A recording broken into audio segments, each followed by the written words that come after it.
Всем привет! Меня зовут Антон Кузьма. Я архитектор, основатель архитектурной студии Архинова. Рад приветствовать вас на своем детище. Это первый барнхаус, который мы запроектировали в нашей студии. Обязательно досмотрите это видео до конца. Я буду делиться с вами всеми фишками, интересными техническими решениями, поставщиками, материалами, которые мы применяли на данном объекте. И это первое видео, которое мы снимаем по нашим объектам. Мы будем также снимать другие наши детища. Подписывайтесь на наш канал, будет много интересного. Так, погнали! Итак, первым делом, подъезжая к нашему барнхаусу, нас встречает вот эта конструкция, которую нам изготовила компания Alutech. Это ролета, индивидуально выполненная под наш проем. Дело в том, что он у нас не прямоугольной формы. Мы сопрягали интенсивный склон нашего подъездного пути с нашей парковкой, и проем у нас получился трапециевидный. Поэтому мы изготовили ролету, подрезав ее нижнюю часть, и она повторила наш проем. Это максимально возможная конструкция, которую может изготовить завод Alutech. Ширина проема 5,5 метра, высота 3 метра. Здесь комфортно помещается любой автомобиль любой высоты, и мы можем заехать сюда двумя автомобилями на крытый паркинг. Мы здесь получаем достаточно компактное пространство, связывающее калитку, въездную группу, парковку, котельную и входную группу.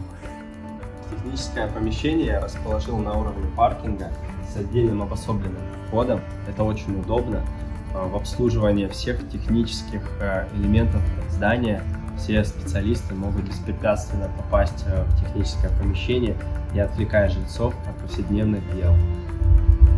Более того, высокий потолок позволил расположить большое количество систем хранения в этом помещении. И мы там расположили практически все, что необходимо для обслуживания участка, автомобиля, 2 комплекта резины. В данном техпомещении площадью 10 квадратных метров комфортно расположилось оборудование бассейна, система автополива, вся котельная, электрощитовая и все инженерные системы, которые необходимы для обслуживания дома.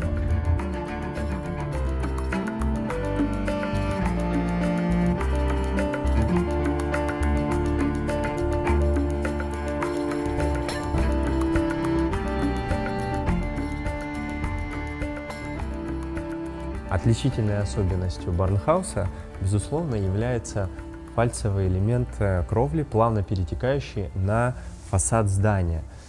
И важно этот элемент сделать таким образом, чтобы свеса кровли не было видно. И мы сталкиваемся с очень таким интересным моментом, куда одевать водосточную систему. Данный узел я позаимствовал у немцев. Я ездил в Мюнхен на выставку БАУ. И мы у них позаимствовали это техническое решение.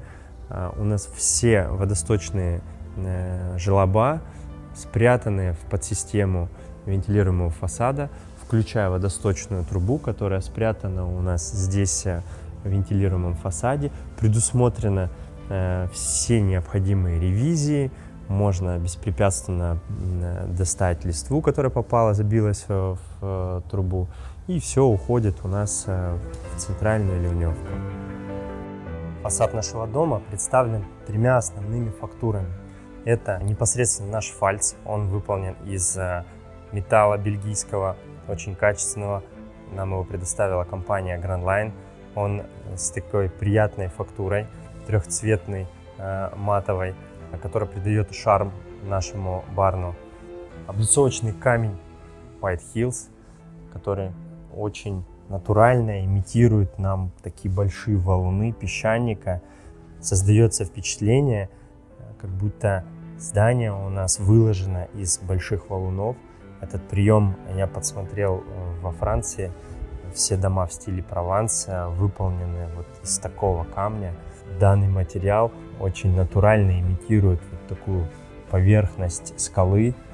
Очень объемный, фактурный, придает такую природность нашему фасаду.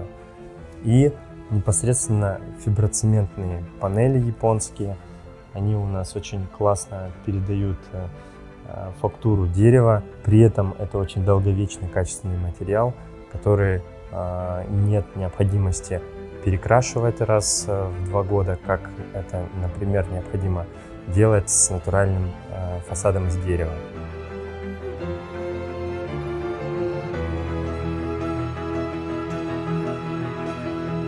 Нижний уровень благоустройства я выполнил таким образом, чтобы ландшафт напоминал нам естественный горный пейзаж. Я усилил этот прием за счет того, что применял вот такие большие валуны песчаника, которые мы доставали из-под земли в наших стройках. Я лично откалибровывал наиболее интересные формы камней. Мы привозили их манипуляторами с объектов, интегрировали, прям встраивали в эту гору. Далее высаживали можжевельник, стелющийся, который как укутывает этот камень. Он уже зарос у нас мхом и максимально естественно врос в наш ландшафт. И доминантой этой композиции является горная сосна, которая нас встречает на входе в дом. Камушек, который мы применяли на отсыпку этой местности, максимально повторяет естественный уклон рельефа, который у нас был на участке, и как бы подчеркивает вот эту консоль нашей беседки. В мощении нижней террасы я применял натуральный камень песчаника, который очень классно у нас гармонирует с нашим камушком, благоустройством, с облицовочным камнем на фасаде. Каждый камушек индивидуален, и мы складывали такую естественную природную мозаику. И этот камень, он позволил нам сопрячь все наши криволинейные поверхности. У нас везде выполнена разуклонка, водичка вся утекает, и таким образом создается такая единая гармоничная поверхность, переходящая в зону паркинга. Нижний уровень благоустройства у меня представлен вот такой лаконичной лужайкой, на которой любят собираться дети и вообще любим играть всей семьей. Поскольку у нас в ландшафте преобладает горная тематика, посадочные материалы у нас все хвойные. Это пихта Нормана, который очень быстро набирает в росте, можжевельник и такой легкий акцент в виде кипариса.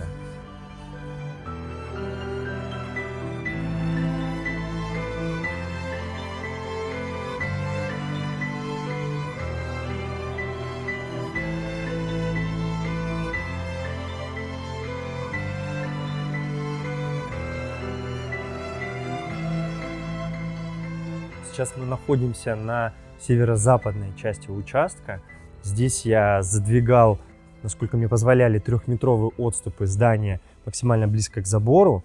Но несмотря на это, у нас получилась такая очень интересная локация, поскольку здесь северо-западная часть участка. Здесь в летний период очень уютно. Здесь почти весь день тенистая местность. Здесь можно поваляться на газоне, полюбоваться панорамными пейзажами. Наша вот такая косая подпорная стенка продолжается своим забором. То есть он повторяет этот естественный уклон местности.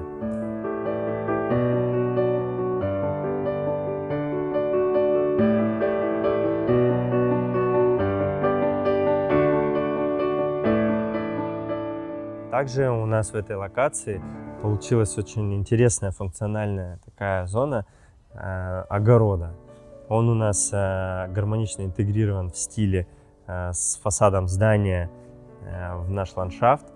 Здесь нет необходимости гнуть спину для того, чтобы ухаживать за всеми посадочными материалами. Здесь предусмотрен капельный автополив. Очень удобно собирать урожай, выращивать что-то, зелень, там, петрушку, огурцы, помидоры. Очень классная такая история, такой своего рода агротуризм у себя на участке.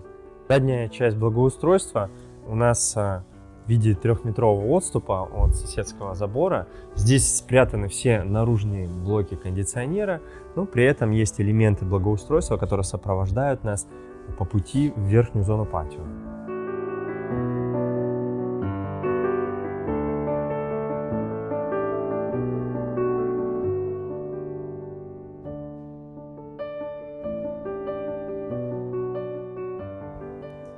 Итак, Поднимаясь на верхний уровень, мы оказываемся в нашей приватной зоне патио на втором уровне нашего благоустройства.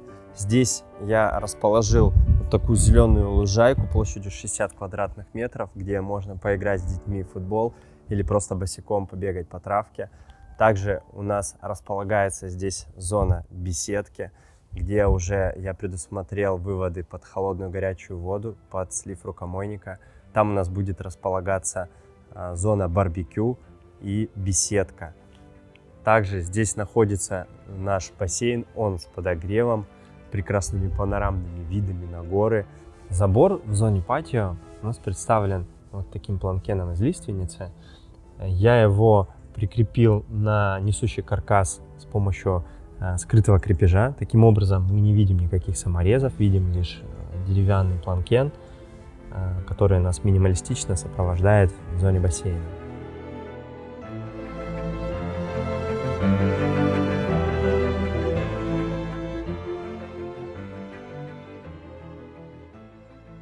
Вся площадка выполнена таким образом, чтобы можно было гармонично проводить время всей семьей, с друзьями. Дополнительно эксплуатируемая кровля нашего паркинга добавила 60 квадратных метров территории участка. И все ливневки, все водоотведение у меня спрятано, интегрировано в ландшафт. И есть все ревизии, которые я аккуратно спрятал в благоустройство. Таким образом, все водоотведение работает и не портит визуальные составляющие ландшафта. Более того, наш большой перепад высот на участке позволил мне интегрировать здание в рельеф, что позволило мне сделать выход из второго этажа, из этажа спален, непосредственно на благоустроенную террасу, где находится наша зона патио.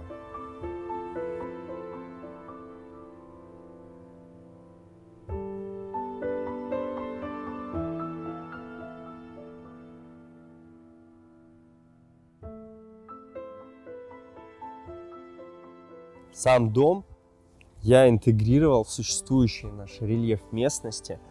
Благоустройство северной части участка я сделал таким образом, что мы повторяем естественный природный ландшафт местности, не видим дополнительных подпорных террасирующих стен, и здание как валун.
зоны кухни-гостиной через вот эти большие панорамные светопрозрачные конструкции.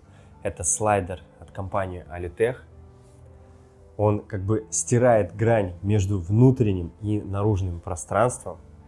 Раскрывая его, мы как бы объединяем пространство гостиной и беседки в единое пространство.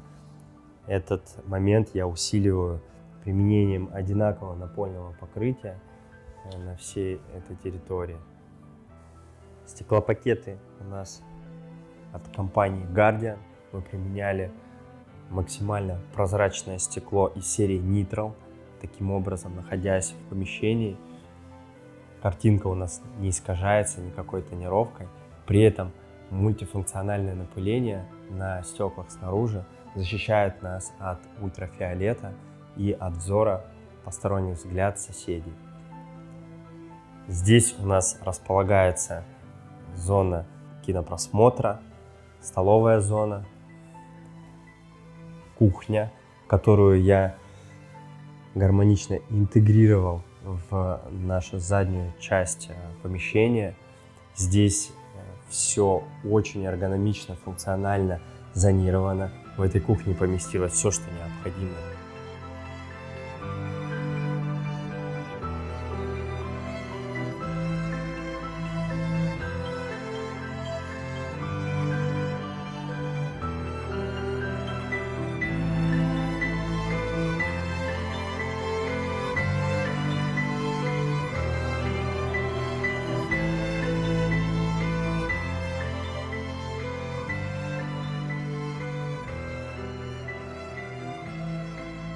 Несмотря на то, что дом компактный, большие светопрозрачные конструкции позволяют нам расширить пространство в помещении и своего рода дополнить нашу территорию благоустройства в интерьер. Мы применяли внутрипольные конвектора, которые встраиваются в пол. Таким образом, они делают воздушную завесу теплую, и при этом мы не видим никаких радиаторов, никаких батарей. Также применение вот такого большого, так называемого стеклопакета, он габаритами 2,5 на 2,20 позволяет нам, просыпаясь, наблюдать только наши прекрасные панорамы рассвета, и мы не видим никаких поручней, ограждения, никаких конструкций рам, мы видим вот только эту панораму. Это очень классный прием, мы стараемся придерживаться этого правила на многих наших домах. Здесь также предусмотрена оконная конструкция Alitech, которую можно выставлять на проветривание и использовать как балконную дверь.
Ребят, запишу концовку к этому видео в этой прекрасной локации.